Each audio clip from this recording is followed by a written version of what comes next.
네, 여러분 반갑습니다. 전기요금입니다.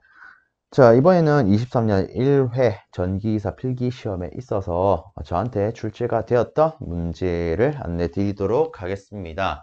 자, 지금부터 보시는 문제는 일단 뭐 저의 기억력을 토대로 만들어진 문제이긴 하나 실제 출제된 문제와 뭐 조건이라던가 수치값들에 있어서 상이할 수 있습니다. 그리고 지금 제가 안내를 드리는 문제에는 실제 지금 하는 게 CBT이기 때문에 여러분들 시험 문제에 있어서는 출제가 안 될 수도 있습니다. 그래서 이 문제들을 맹신하시기보다는 이런 것도 출제가 되었었구나 이렇게 참고용으로 봐주셨으면 합니다.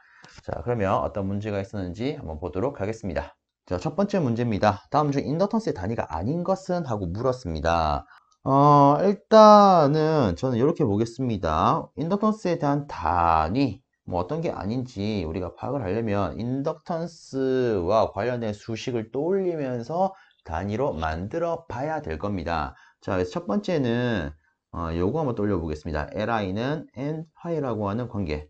요걸 가지고 우리가 인덕턴스에 대해서 바꾸게 되면 i분의 n파이가 된다. 그죠? 이때 실적으로 이 인덕턴스의 단위는 우리가 보통 헨리라고 표현을 합니다. 근데 이 우측 항을 가지고 우리가 다른 단위로 만들어낼 수가 있겠죠. 일단 자속의 단위 웨버가 있고요. 그 다음에 도체 개수에 대한 것, 턴, 그리고 퍼 암페어. 이런 식으로요. 근데 실상 이 도체 개수를 의미하는 이 턴이라고 하는 것은 실질적으로 무차원량이기 때문에 단위로서 표현 안 해도 관계가 없죠. 그래서 웨버, 그래서 웨버 퍼 암페어 이렇게 간단히 표현할 수 있겠습니다. 그러면 1번은 인덕턴스 단위와 같다라고 볼 수 있겠죠. 자, 그 다음에 두 번째는 이렇게 한번 보도록 하겠습니다. 일단 이 보기를 보니까 줄이라는 단위와 암페어 제곱이라는 단위가 있네요. 일단 줄이라고 하는 것은 우리가 흔히 알기로 에너지에 대한 단위로, 그리고 암페어는 전류 아닙니까? 그러면 일과 관계된 관계에 있어서 전류의 제곱의 꼴이 있는 거, W는 2분의 1 L, I 자승 이런 관계식이 있겠구나. 이거 떠올릴 수 있겠죠. 자, 이걸 가지고 L에 대해서 이항을 하게 되면 이 W 나누기 I의 제곱이 되어서 단위로 치면은 이 친구의 단위 줄, 이 친구의 단위 암페어 제곱되어서 얘도 인덕턴스 단위가 되겠구나. 이렇게 볼 수 있겠죠. 자, 그 다음에는 요거 한번 돌려볼게요. 일단 보니까 세커가 있네요. 세커가 들어가 있는 거 뭐가 있을까?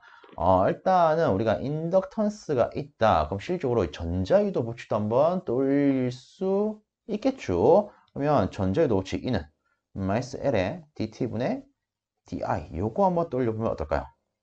실질적으로 이놈의 단위, 얘가 시간이니까 뭐 세코로 표현할 수 있겠죠. 그러면 이걸 가지고 우리가 인덕턴스에 대해서 수식을 바꾸게 되면 이에 dt 뭐 나누기 di 이런 식으로 될 겁니다. 일단 부호 뭐 이렇게 많이 쓸 거고요. 어쨌든 우리가 단위만 따지고 보면 기전력 단위 볼트죠. 시간 세커 그 다음에 전류 암페어 이렇게 표현할 수가 있을 거예요. 근데 우리가 이것도 한번 더 생각을 해볼게요. 실적으로 이 V라고 하는 요 놈은 전압에 대한 단위 아닙니까? 근데 V는 IR 이런 관계식이 하나 있어요. 그러면 실질적으로 우리가 이 볼트라고 하는 단위는 암페어, 옴 이렇게 바꿔 쓸 수도 있겠네요. 그럼 얘를 여기다가 역으로 대입을 하게 되면 이렇게 되겠죠. 암페어, 옴, 세커 퍼 암페어. 이 친구 약분되어서 지용적으로는 옴, 시고 지용적으로는 옴, 세커 이렇게 될 겁니다. 그러면 요 놈은 인덕턴스 단위가 되겠네요. 그럼 답은 3번 이렇게 고를 수 있겠습니다. 이렇게 체크하고 넘어갑니다. 다음 문제입니다. 다음 그림과 같이 유전속 분포가 이루어질 때 유전율 입실론과 입실론2의 관계로 옳은 것은? 하고 물었습니다. 자, 일단 그림을 보면 이 유전속 분포가 가다 가운데 몰리는 형태를 볼 수가 있어요. 자, 우리가 일반적으로 알기로는 이런 걸 알고 있습니다. 유전속, 즉 전속은 유전율이 큰 쪽으로 모이려는 성질이 있다. 그죠? 그러면 딱 그림 봤을 때 이 입실로 2와 입실로 1의 관계는 이 친구가 더 크구나. 답은 2번이겠구나. 이렇게 바로 고를 수 있겠습니다. 그래서 이런 문제가 출제가 되었었습니다. 세 번째 문제입니다. 간격이 4m인 평행판 도체에 플러스 마이너스 4 쿨롱 퍼 미터 제곱의 전하가 분포하고 있을 때 평행판 도체 간의 전이차는? 하고 물었습니다. 뭐 단 진공 상태래요. 자, 이것을 우리가 그림으로 표현하면 이렇게 볼 수 있을 겁니다. 자, 이렇게 평행판이 있고요. 이 친구의 간격이 4m, 한쪽이 플러스 4 쿨롱 퍼 미터 제곱의 전하로, 한쪽이 마이너스 4 쿨롱 퍼 미터 제곱의 전하로 분포가 되어 있어요. 그리고 이놈들 간의 전이차를 물었습니다. 자, 근데 이처럼 플러스와 마이너스 했을 때에는 항상 플러스에서 마이너스로 전기력선이, 즉 이렇게 전기가 형성되는 걸 우리는 알고 있고요. 그럼 이때 평행판 도체 사이에 형성되는 전개는 엡실론 분의 시그마가 된다. 우리는 익히 알고 있습니다. 그렇죠? 자, 이때 이 시그마를 우리는 뭐 면 전하 밀도 혹은 표면 전하 밀도 이렇게 표현을 하죠. 그리고 일단은 진공 상태이기 때문에 이때 유전율은 진공 중에 유전율 이렇게 쓸 수가 있을 거야. 근데 문제는 지금 제가 적은 것은 전기의 세기입니다. 우리가 구하고자 하는 것은 전이차, 즉 전이 아니겠습니까? 그쵸? 자, 그러면 여기서 우리가 한 가지 더 떠올려야 되는 거. 아, 이 전기의 세기와 전이는 어떤 관계가 있을까? 아, 얘들은 이런 관계가 있죠. 그쵸? 실상 전이에다가 R을 나누게 되면 전기의 세기가 돼요. 거꾸로 전개 세기에다가 거리를 곱하면 전이가 되어요. 이거 아니겠습니까? 이 관계를 이용을 하면 이 수식은 우리가 이렇게 쓸 수가 있을 거예요. 그럼 여기다가 주어진 조건, 간격 4m, 그 다음에 진공 중의 유전율 8.855 곱하기 10의 마이너스 12승, 그 다음에 면 전하 밀도 넣으면 끝나겠죠. 그래서 이 놈을 계산하시게 되면 대략 1.8 곱하기 10의 12승 볼트가 되더라. 그래서 답을 우리가 4번 이렇게 고를 수 있겠습니다. 네 번째 문제입니다. 자유공간상에 4파이암페어의 전류가 흐르는 무한장 직선 도체가 있습니다. 이 도체로부터 R만큼 떨어진 지점의 자개의 세기가 4A per m일 때 이때 거리 R은? 하고 물었습니다. 자, 이거를 다시 한번 표현하면 무한장 직선 도체가 있고요. 여기 흐르는 전류가 4파이암페어, 그리고 이놈으로부터 R만큼 떨어진 지점의 자기의 세기가 4래요. 그리고 이때 얘를 물었습니다.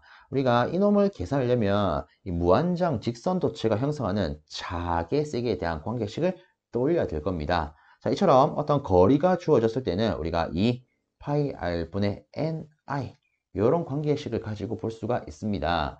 자, 그리고 이때 이 도체의 개수에 언급이 없으면 우리는 기본적으로 1로 둘 수가 있죠. 왜? 최소한 도체 한 개는 있어야만이 전류가 흐를 수 있기 때문에. 자, 어쨌든 이 개념을 가지고 우리가 거리 R에 대해서 이항을 하게 되면 2파이 H분의 I가 될 거고요. 여기다가 주어진 거 다 대입을 하게 되면 이렇게 되겠죠. 그래서 이거 정리하면 0.5m가 되겠습니다. 그래서 답은 2번 이렇게 고를 수 있는 문제였습니다. 다음으로 5번입니다. 다음 그림과 같이 내도체 반지름이 A, 외도체 반지름이 B인 동축 케이블이 공기 중에 있대요. 내도체의 외측 표면에만, 즉 여기 있어서 여기 외측 표면에만 I의 전류가 이렇게 흐르고 있고, 외도체는 내측, 즉 이 안쪽 표면에만 마이너스 I의 전류가 흐른다고 할 때 단위 길이당 외부 인덕턴스는? 하고 물었습니다. 단 내부 인덕턴스는 무시한대요. 자, 일단 지문이 굉장히 길어 보이지만 단순히 말하면 어쨌든 이런 동축 케이블에 있어서 외부 인덕턴스 수식이 어떻게 돼요? 이거 아니겠습니까? 그죠? 자, 우리가 기본적으로 알고 있는 이 동축 케이블에 있어서 인덕턴스 수식은요, 이 파이분의 뮤 ln 작은 길이분의 큰 길이가 되겠습니다. 단위는 기본적으로 헬리퍼 미터가 되겠죠. 자, 근데 여기서 보면 일단 공기 중에 있대요. 그럼 여기 투자율은 공기 중에 투자율이 될 거고요. 여기다가 4파이 곱하기 10의 마이너스 7을 넣고, 그 다음에 작은 길이는 뭐 A값, 큰 길이는 B값이 될 거니까 요거 정리하면 2 곱하기 10의 마이너스 7승 ln A분의 B 돼서 답은 1번 이렇게 고를 수 있었던 문제가 나왔었습니다. 다음으로 6번입니다. 자, x가 0보다 큰 영역의 비유전율이 3인 유전체, x가 0보다 작은 영역에는 비유전율이 5인 유전체가 있대요. x가 0보다 작은 영역에서 전개가 이렇게 되어 있을 때 x가 0보다 큰 영역에서 전속 밀도는? 하고 물었습니다. 자, 일단은 우리가 이 문제를 어떻게 풀어야 되는지 혹은 어떤 개념을 내포하고 있는지를 파악을 해야 되는데 지금 여기서 주어진 조건은 어쨌든 비유전율이 서로 다른 두 개의 유전체가 주어져 있어요. 그리고 한쪽에 있어서 전기값을 주고 다른 쪽에 대한 어떤 요소를 물었습니다. 우리가 일반적으로 배우는 영역에 있어서 언급을 하면 보통 이 유전체가 두 개가 언급이 되고 한쪽에 전개 내지 전속이 제시가 되어 있다. 보통은 경계 조건 관련된 문제라 볼 수가 있습니다. 그러면 일단 이 문제에 대해서 우리가 한번 해석을 해봅시다. 우선적으로 지문을 봤을 때는 주어진 전개 함수가 x축 방향, y축 방향, z축 방향 각 축 방향 성분이 제시가 되어 있고요. 그리고 x의 영역에 따라서 서로 다른 매질이 주어져 있기 때문에 저는 일단은 세 개의 축 성분을 먼저 표현을 하도록 하겠습니다. 자, 일단 제가 임의로 뭐 방향성을 조금 잡으면요. 축 기준을 잡으면요. 요 놈을 x라 놓겠습니다. 여기를 y, 요 놈을 z라고 놓을게요. 자, 그 다음으로 이 x가 0인 점을 기준으로 x가 0보다 큰 영역에는 x가 0보다 큰 영역은 요 오른쪽 영역 아니겠습니까? 그쵸? 자, 여기에 있어서 비유전율이 3이래요. 그러면 엡실론 R1은 3이다. 이렇게 한번 적어봅시다. 자, 그 다음에 x가 0인 점을 기준으로 이 왼쪽 매질은 비유전율이 5인 유전체로 되어 있답니다. 자, 그러면 우리가 일단 여기까지 봤을 때 한 가지를 판별할 수가 있어요. 여기에는 이 Y축과 Z축이 이루는 이 평면은 곧 뭐가 된다? 이 매질 사이에 있는 경계면이 된다. 그렇죠? 우리가 얘를 딱 이렇게 측면으로 본다라고 했을 때 이렇게 되겠죠. 지금 제가 그리고 있는 게 Y축과 Z축이 형성하는 YZ 평면이 됩니다. 그리고 이렇게 X가 있을 때 이 평면을 기준으로 왼쪽이 X가 0보다 작은 영역 아닙니까? 즉 비유전율이 5인 영역. 그리고 이 평면을 기준으로 오른쪽이 X가 0보다 큰 영역이 되고요. 이때 비유전율 자체가 이렇게 되겠죠. 자, 그 다음에 이어서 추가적으로 또 주어진 조건 자체가 이제 요 매질에 있어서 전개 세기를 줬고요. 이 친구가 20AX 더하기 30AY 마이너스 40AZ래요. 그러면 우리가 요걸 가지고 일단 이 다른 매질에 있는 전소 밀도를 구해야 되는데, 자, 일단은 이렇게 한번 해석을 해보겠습니다. 일단 보면 이 전기가 X축 방향 성분, Y축 방향 성분, Z축 방향 성분을 가지고 있어요. 이 세 축 성분에 있어서 합성값이 이 투 아니겠습니까? 그죠? 자, 그러면 우리 단순히 이렇게 보겠습니다. 이 성분, X축 성분만 기준으로 본다. 자, 결국 이 의미 자체는 X 방향으로 20만큼 크기가 있다 이거 아니겠습니까? 그죠? 즉, 여기다 표현하면 X 방향으로 20만큼의 어떤 크기가 있대요. 자, 그러면 요거를요, 우리는 이렇게 접근할 수가 있을 거예요. 결국 이 방향은 이 YZ 평면이 뭐라고 했습니까? 경계면이라고 했었죠. 경계면에 어떻게 작용한 성분이다? 수직으로 작용한 성분이다. 다르게 말해서 이처럼 경계면에 수직인 성분을 우리는 법선 성분이라고 부르죠. 자, 그럼 여기서 이제 Y 성분과 Z 성분은 어떤 성분인지 한번 보겠습니다. 자, 뭐 요 위에 그림을 가지고 볼까요? 예를 들어 일단 Y축은 요쪽이에요. 그럼 여기서 우리가 30AY 이놈을 해석을 하면 이놈 자체는 Y축의 방향으로 30만큼의 크기를 가진다 이거 아니겠습니까? 즉 어떤 위치에서 Y축 방향으로 크기가 30만큼 있어요. 이럴 의미가 아니겠습니까? 그쵸? 자, 그럼 보겠습니다. 실적으로 이 방향을 잘 보시면요. 얘는 Y축과 어떻게 되어 있죠? 평행하게 되어 있습니다. 다리에 말하면 나란히 가고 있어요. 자, 우리는 이처럼 어떤 성분, 자, 그리고 이 Y, Z평면, 이놈 자체가 경계면이라고 했어요. 그죠? 그럼 우리가 다르게 봤을 때는 이거 아니겠습니까? 이 성분은 여기는 경계면과 나란히 구성이 되어 이처럼 나란히 나타난 성분을 우리는 접선 성분이라 부릅니다. 그죠? 얘는 접선 성분이겠구나. 자, 그러면 Z축 볼게요. 일단 이놈을 보면 일단 마이너스가 붙었어요. 마이너스 Z 방향으로 40만큼의 크기를 가신다. 이거 아니겠습니까? 그러면 이쪽은 우리가 Z축을 잡았기 때문에 얘는 마이너스 Z 방향으로 40만큼 어떤 값을 가신대요. 이런 의미겠죠. 근데 어쨌든 이 성분도 보시면 이 YZ, 즉 경계면에 있어서 어떻게 적용하는 거죠? 나란하게, 즉 접선으로 작용하는 거네요. 그럼 얘도 결국 접선 성분이다. 이렇게 볼 수 있겠네요. 자, 여기서 재밌는 거 하나 알려드리겠습니다. 실제 이런 문제가 나왔을 때, 자, 요 같은 경우에는 우리가 이렇게 그림을 안 그리고 바로 법선이고 접선이고 판별을 할 수가 있어요. 자, 앞으로 이렇게 갖고 가십시오. 이렇게 어떤 전개 성분이 있고요. 그리고 어떤 비유전율에 따른 매질을 나누는 축 성분의 기준이 있다. 자, 지금 문제에 있어서는 그 매질을 나누는 축 기준이 누구입니까? X축 아닙니까? 그죠? 자, 이처럼 축성분이 따로 제시가 되었다. 이렇게 제시된 축은요, 무조건 법선 성분입니다. 그럼 나머지는 접선 성분이요. 예를 들면 이런 겁니다. 얘로서 Y 기준으로서 0보다 큰 영역의 비유전율이 4인 유전체가 있고요. Y가 뭐 0보다 작은 영역의 비유전율이 뭐 8인 어떤 유전체가 있대요. 자, 뭐 요거랑 비슷하게 맥락을 잡아가지고 Y가 0보다 작은 영역에서 이때 전개가 10ax 더하기 8ay 더하기 40, 뭐 az라고 주어졌을 때 다른 쪽에 있어서 뭐 어떤 값을 구하래요. 그럼 이렇게 제시가 되어 있으면 이렇게 크게 제시가 되어 있는 즉 비유전율 기준으로 나눌 수 있게 주어진 축 성분 자체가 뭐가 된다? 법선 성분이요. 그래서 요 놈이 있어서 이 놈은 법선 성분이 되는 거고 나머지는 접선 성분이 되는 거구나. 이렇게 바로 파악할 수 있다라는 겁니다. 아시겠죠? 그러면 실질적으로 이렇게 파악을 왜 했느냐? 이 경계 조건을 좀 활용하려고요. 자, 일단 제가 예시 든 거는 좀 지우겠습니다. 자, 그러면 다시 돌아와서 이처럼 어떤 축 성분이 법선 성분이고 어떤 축 성분이 접선 성분인지를 뽑아냈어요. 그럼 여기서 우리가 연계를 할 수 있는 게 또 이런 게 있습니다. 자, 우리가 익히 경계 조건 하면서 배우는 게 이런 거 아닙니까? 전개는 접선 성분이 연속이고 전속 밀도는 법선 성분이 연속이다. 그쵸? 즉, 예를 들어 어떤 다른 매질에 이 2라는 게 있다. 그럼 이놈에 있어서 접선 성분은 다른 측에 그대로 나온다. 이런 말 아니겠습니까? 얘도 마찬가지죠. 다른 매질에 전속밀도에 법선 성분이 있다. 이 성분은 또 다른 매질로 가더라도 연속, 즉 그대로 이어지더라. 이런 의미 아니겠습니까? 그쵸?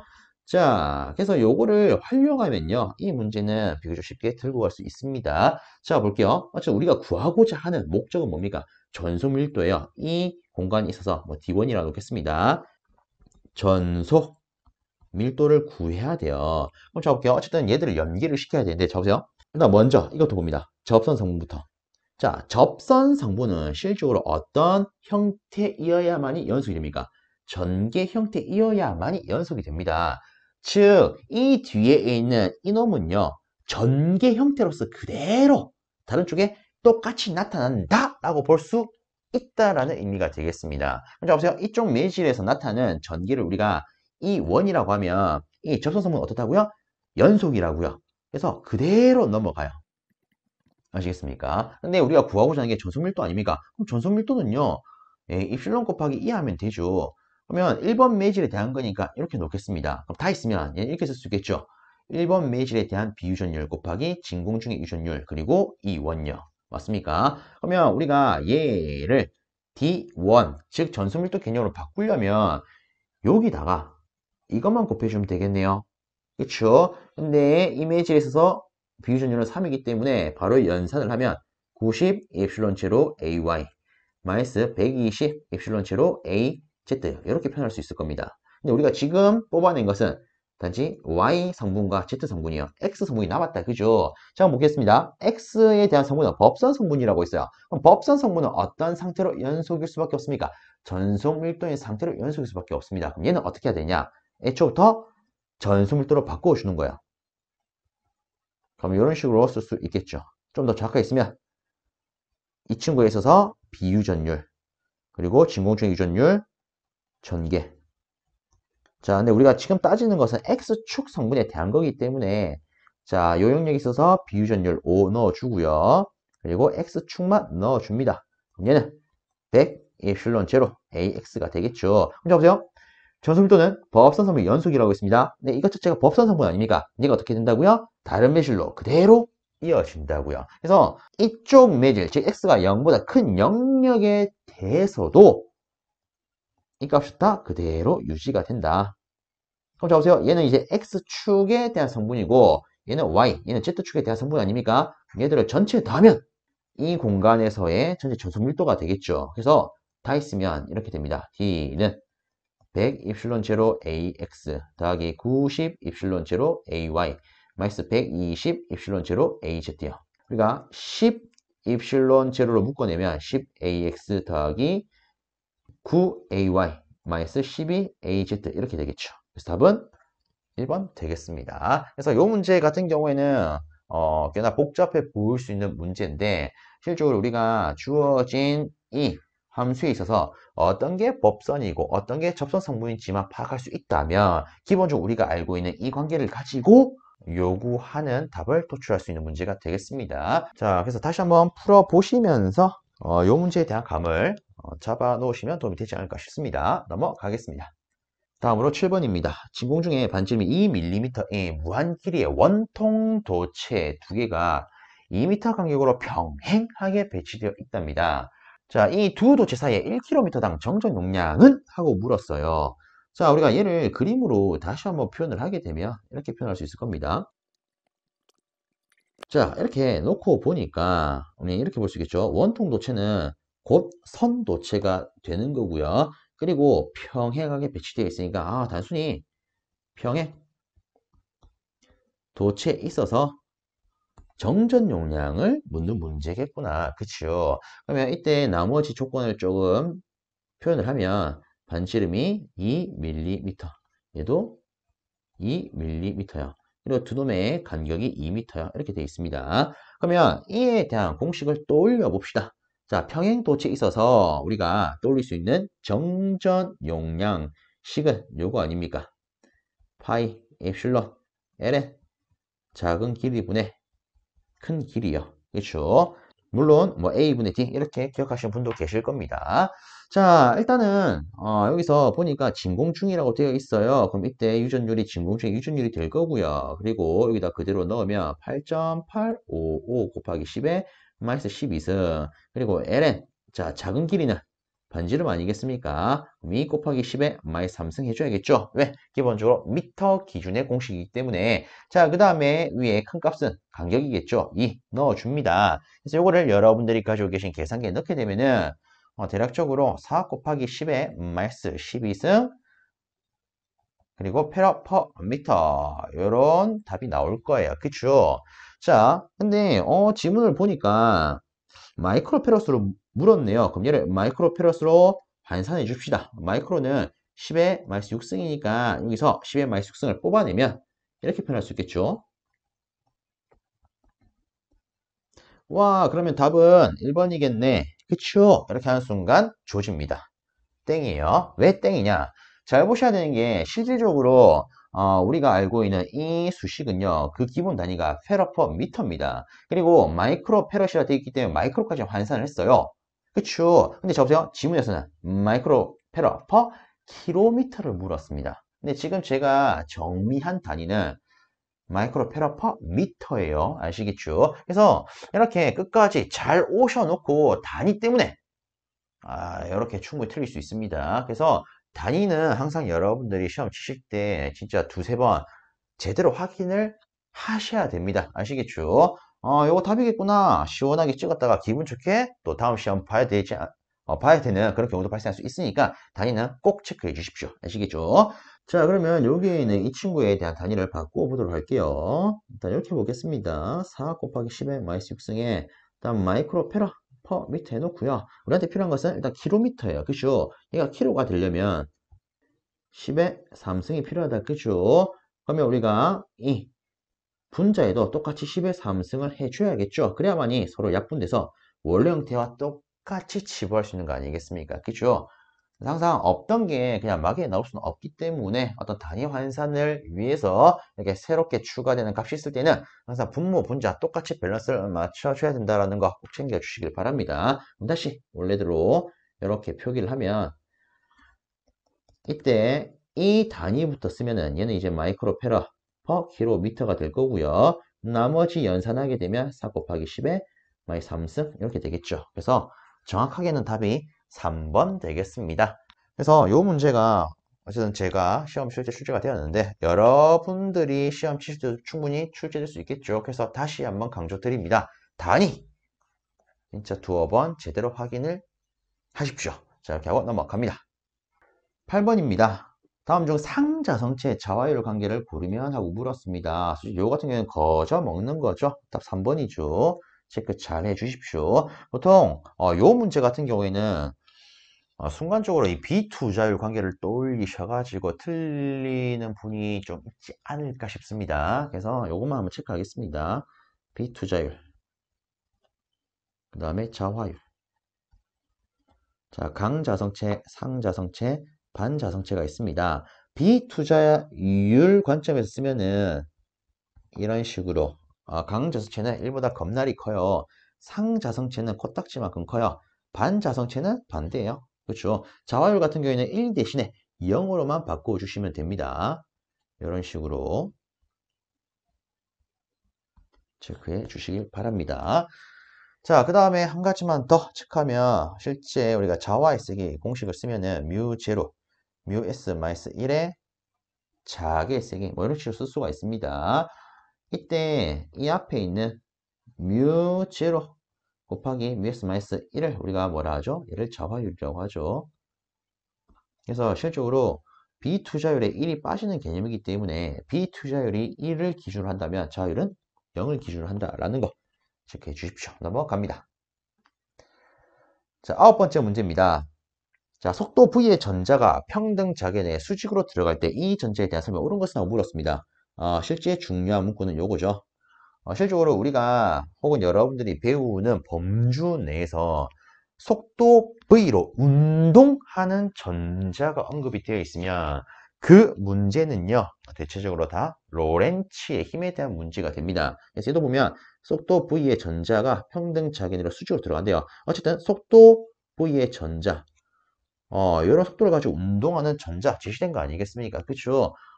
이렇게 딱 되어 있으면 뭘 돌릴 수 있다? 로렌츠의 힘에 대한 걸 돌릴 수 있다. 체크해 줍니다. 물론 실질적으로 로렌츠 힘하면 전자가 받을 수 있는 힘, 전체적인 힘을 먼저 생각하시는 분들이 많으실 거예요. 실질적으로 이 전자에 작용하는 힘은요. 전개에 대한 힘이 있고요. 그 다음에 자개에 대한 힘도 있습니다. 그래서 뭐 복습 차원에서 한번 보면 전개에 대한 힘은요. QE.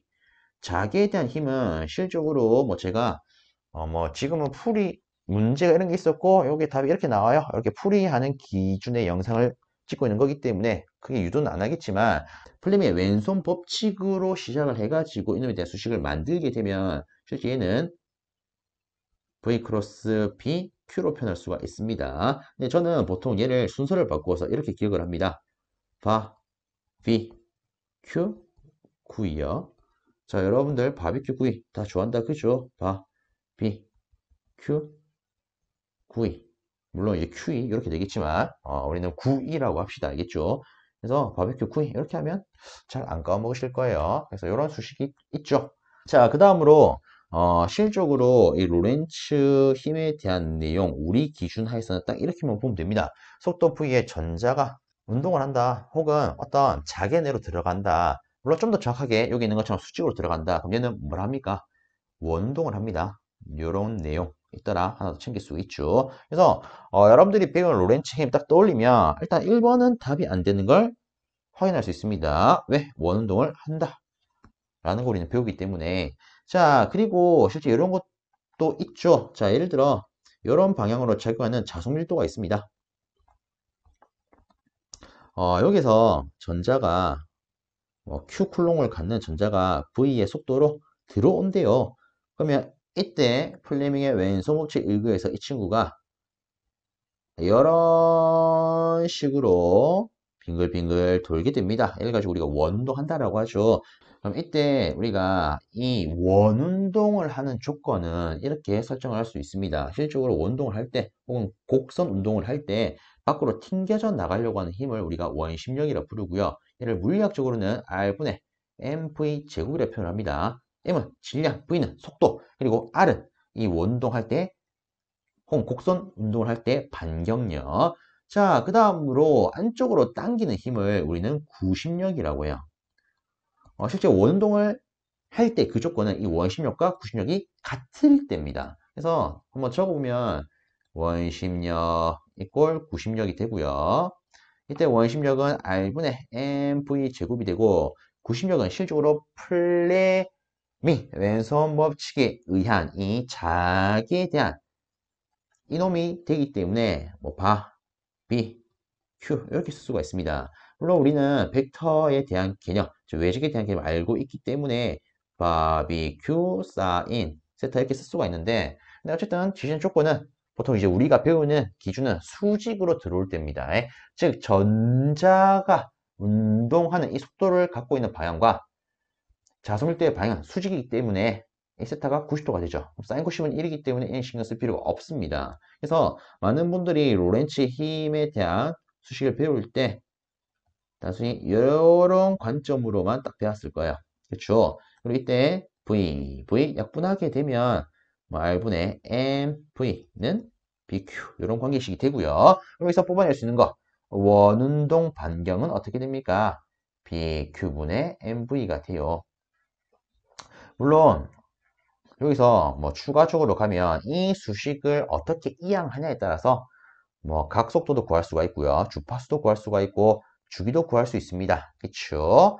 지금은 딱 여기까지만 행하도록 하겠습니다. 근데 여기서 한 가지 더 우리가 알기로 이 자소밀도는 h로도 표현할 수가 있어요. 그럼 이 개념을 쓰게 된다면 이렇게도 표현할 수 있겠죠. 그렇죠? 자, 그러면 이 놈을 가지고 우리가 답을 골라보겠습니다. 자, 보기 2번을 보면 원운동을 한대요. 근데 원의 반지름은 자기의 세기에 비례한다? 아니죠. 원의 반지름, 즉 원의 반경은 자기의 세기와 반비례입니다. 그럼 이것을 만족하는 보기는 실제 3번 되겠죠.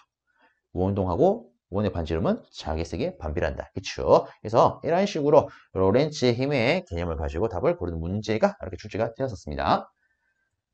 자, 10번째 문제입니다. 자기의 벡터 포텐셜을 A라고 할 때, A라 할 때, 여기에 뭐 라자가 하나 빠진 것 같아요.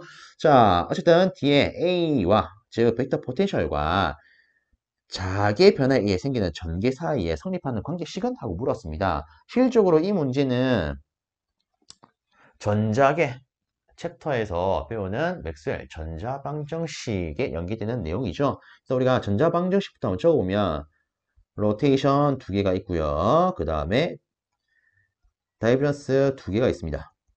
로테이션, 전개, 자개, 그 다음에 전소밀도, 자소밀도. 자, 이 친구는 마이너스 라운드 T분의 라운드 B요. 얘는 뭐 전류 밀도인데 좀 더 정확하게 쓰면 전도 전류 밀도 더하기 변이 전류 밀도요. 혹은 도전율 곱하기 전개 더하기 라운드 T분의 라운드 T요. 이렇게 쓸 수가 있죠. 얘는 최적전압 밀도, 얘는 0요. 특히나 한 가지 더 실질적으로 자수 밀도는요. 우리가 자기 벡터 포텐셜을 이용하게 되면 로테이션, 벡터 포텐셜 이런 식으로도 표현할 수 있습니다. 자, 그러면 우리가 어쨌든 지금 물어보는 것은 이 친구와 이 친구의 관계이기 때문에 얘를 여기다가 대입을 하면 이렇게 표현할 수 있겠죠. 로테이션 전개는요. 마이너스 라운드 T분의 라운드 로테이션 벡터 포텐셜요. 그럼 이때 로테이션은 서로 상쇄가 되기 때문에 이는 마이너스 라운드 T분의 라운드 벡터 포텐셜 이렇게 쓸 수가 있겠죠. 그래서 답은 2번 이렇게 되겠습니다. 네, 실질적으로 뭐 요거 여러분들 관련도 문제 해서 몇 번 보시지 않으셨나 싶습니다. 체크하고 넘어가겠습니다.